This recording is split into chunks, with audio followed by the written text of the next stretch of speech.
राजस्थान के RTI activist Sujit स्वामी ने दावा किया है कि उन्होंने 2 रुपए के रिफंड के लिए इंडियन रेलवे से लड़ाई जीत ली है। उनका कहना है कि रेलवे ने मान लिया है कि वेटिंग लिस्ट के टिकट को कैंसिल करने में उसने गलती से रुपए काट लिए थे। स्वामी का कहना है कि उन्होंने ये लड़ाई 5 साल तक लड़ी। उनके मुताबिक रेलवे की गलती मानने से तकरीबन 10 लाख लोगों को फायदा हुआ है।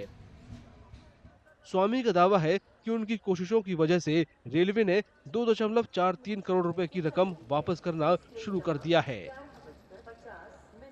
1 जुलाई 2017 को मेरा टिकट था 765 रुपए का, और जो वो वेटिंग में था वो कैंसिल कराया मैंने। 35 रुपए मेरे ज्यादा कटे तो मैंने आरटीआई डाल के पूछा। उन्होंने बताया कि जो 35 रुपए है ये आपके कोई जीएसटी का सर्कुलर आया है, उसके अनुपालना में काटे हैं और ये जल्द आपको रिफंड हो जाएंगे। तो मैंने ठीक है भाई। फिर मैंने पूछा कि मेरी तरह और ऐसे कितने लोग हैं जिनके आपने 35 रुपए काटे हैं। तो उन्होंने बताया कि लगभग 3 लाख के लगभग टिकट और लगभग 10 लाख के लगभग पैसेंजर है, यानी कि 2.43 करोड़ रुपीस का मैटर था। तो जब भी मैं सोचा, मैंने कहा कि मात्र 35 रुपए की बात नहीं है, ये बात आपने 10 लाख और भी यात्री है, उनका 2.43 करोड़ रुपीस इकट्ठा हो गया, तो इसको पूरा लेना है। स्वामी ने यह भी बताया कि उन्होंने इस लड़ाई को पैसों के लिए नहीं, सिद्धांतों की वजह से लड़ा। स्वामी के मुताबिक उनकी 5 साल की लंबी लड़ाई पैसे की बजाय सिद्धांतों से प्रेरित थी। जब आईआरसीटीसी ने उनके बैंक खाते में 2 रुपए ट्रांसफर कर दिए, तब उनकी जीत हुई। आईआरसीटीसी ने खुद के मद से ही मुझे 33 रुपए रिफंड कर दिए। मैंने आईआरसीटीसी से फिर पूछा कि बात तो 35 की थी, तो आपने 33 क्यों दिए? तो आईआरसीटीसी ने फिर मुझे रिप्लाई किया कि साहब ये जो 35 रुपए थे ये भी अभी रेलवे के पास से हमारे पास नहीं आए, ये हमने हमारे मद से दिए हैं, और 33 रुपए आपका जीएसटी जो टैक्स था वो रिफ्लेक्ट हो रहा था। 2 रुपए जो है वो राउंड ऑफ के थे, तो वो राउंड ऑफ का पैसा नहीं दिया जाता है। तो फिर मैंने पूछा कि मुझे तो राउंड ऑफ का भी चाहिए, मेरे 35 रुपए पूरे कटे थे।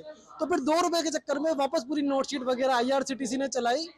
तो फाइनली 10 मई 2022 को मेरे अकाउंट में 2 रुपए के नेफ्ट के माध्यम से प्राप्त हुए, तब जाके मेरी लड़ाई है खत्म हुई। महज 2 रुपए के रिफंड के लिए सुजीत स्वामी की मुहिम की काफी लोग तारीफ कर रहे हैं। बहुत अच्छा किया, क्योंकि ये सिर्फ 35 रुपए की लड़ाई नहीं है। इन्होंने उस चीज को पकड़ करके चला, तो जिन लोगों का अन्याय पूर्वक रेलवे ने पैसा काटा था उन सभी को पैसा रिटर्न हुआ। आप जैसा 2-3 करोड़ रुपए 10 लाख लोगों को रिटर्न हुए। तो इनको तो बल्कि 35 रुपए में इन्होंने कितना खर्च किया होगा, हाईकोर्ट जाने में, आरटीआई लगाने में भागा दौड़ा होगा, अपना समय लगाया होगा, लेकिन उन लोगों का कितना कल्याण हुआ होगा।